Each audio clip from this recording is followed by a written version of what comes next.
उस जमाने में जब समुद्री डाकू होते थे, शत्रु देश होते थे, कोई अंतर्राष्ट्रीय संगठन समझौता नहीं होता था, तब समुद्री व्यापार बहुत फायदे के साथ साथ बहुत जोखिम का काम भी होता था। समुद्री डाकू लूटकर मार डालें, दुश्मन देश की सेना के जहाज आक्रमण कर दे या जहां तट पर पड़ाव डाले वहां के लोग लूट ले, आक्रमण करें और हो सके तो मार भी डालें। ऐसे में व्यापारी जहाज भी शस्त्रों से लैस रहता था। सारे नाविक भी लड़ने में पारंगत होते थे और जहाज पर तोपें भी होती थी। इतना सब कहने का तात्पर्य यह है कि व्यापारियों की भी एक प्रकार से सेना होती थी। अगर कहीं व्यापार के लिए समुद्र तट के पास अपनी फैक्ट्री आदि लगाते थे तो वहां की सुरक्षा के लिए भी सेना तैयार करना पड़ती थी। आज की तरह सिर्फ वर्दीधारी चौकीदारों यानी सिक्योरिटी एजेंसी से काम नहीं चलता था, बाकायदा हथियारबंद सिपाही यानी सेना होती थी सिक्योरिटी के लिए।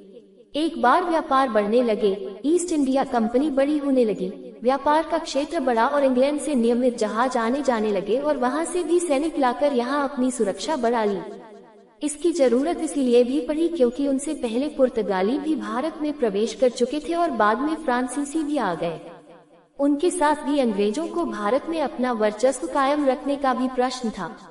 यूरोपियन देशों की युद्ध की तकनीक और हथियार भी भारत के उस समय के हथियारों से बेहतर थे, इसीलिए हथियार और ट्रेनिंग के बहाने भी फ्रांस और इंग्लैंड देशी राज्यों में अपनी पैठ बनाने लगे। जैसे जैसे मुगलों का शासन कमजोर पड़ा, छोटे छोटे राज्य ज्यादा ताकतवर हो गए। 1757 में अंग्रेजों ने बंगाल के शासक सिराज उद दौला को हरा दिया। ये प्लासी का युद्ध 1857 के प्रथम स्वतंत्रता संग्राम के ठीक 100 वर्ष पहले हुआ था और इसी से अंग्रेजी शासन की नींव पड़ी।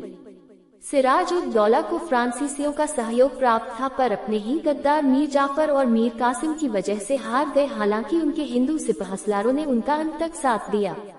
जो थोड़ी कसर बची थी वह 1761 में पूरी हो गई, जब मराठा सेना पानीपत के तीसरे युद्ध में अहमद शाह अब्दाली से हार गए।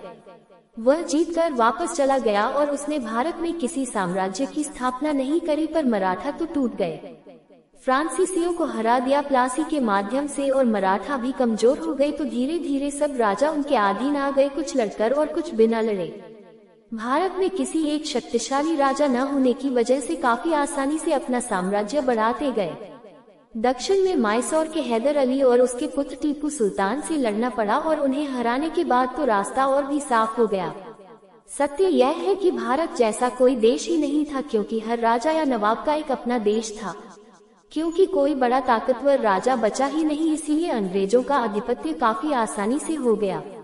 जब तक दिल्ली की गद्दी पर औरंगजेब था तब तक अंग्रेज व्यापारी ही थे। बाद के मुगल जैसे जैसे कमजोर पड़े वैसे वैसे अंग्रेजों और फ्रांसीसियों ने पंख फैलाए और फ्रांसीसियों को अंग्रेजों ने यहाँ भी हरा दिया और फ्रांस में भी क्रांति होने से राजसत्ता भी समाप्त हो गई।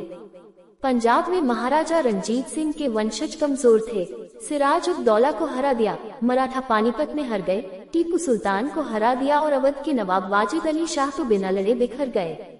अंग्रेजों को रोकने वाला कोई बचा ही नहीं।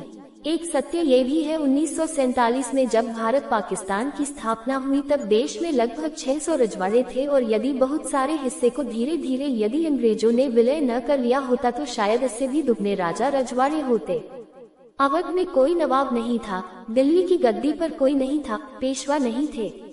काफी हिस्सा ऐसा था जिस पर सीधा सीधा अंग्रेजों की हुकूमत थी और कोई देशी राजा या नवाब वहां नहीं बचा था। यदि ऐसा न होता तो कांग्रेस अथवा मुस्लिम लीग को देने के लिए अंग्रेजों के पास कुछ नहीं होता। ध्यान रहे, अधिकतर राज्यों का विलय उनके जाने की घोषणा अथवा उनके जाने के बाद ही हुआ था। यदि यह सब न होता तो शायद यहाँ भी मिडिल ईस्ट के अरब देशों की तरह बहुत सारे देश और बहुत सारे तानाशाह होते। कश्मीर के राजा हरि सिंह तो अंत तक अपना स्वतंत्र राज्य ही कायम रखना चाहते थे। आदि कश्मीर समस्या उन्हीं की देन है, कोई माने या न माने।